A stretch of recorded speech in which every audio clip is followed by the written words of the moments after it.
بسم اللہ الرحمن الرحیم۔ السلام علیکم۔ صحیح بخاری سے حدیث نمبر 241۔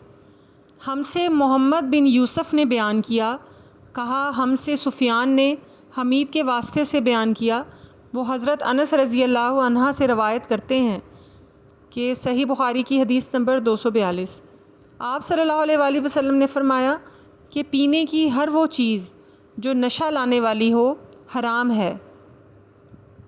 صحیح بخاری سے حدیث نمبر 243۔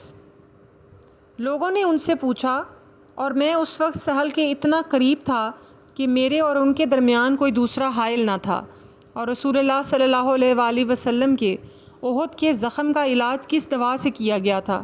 انہوں نے کہا کہ اس بات کا جاننے والا اب مجھ سے زیادہ کوئی نہیں رہا۔ علی رضی اللہ عنہ اپنی ڈھال میں پانی لاتے اور حضرت فاطمہ رضی اللہ عنہ آپ کے منہ سے خون دھوتیں، پھر ایک بوریے کا ٹکڑا جلایا گیا اور آپ کے زخم میں بھر دیا گیا۔ صحیح بخاری سے حدیث نمبر 244۔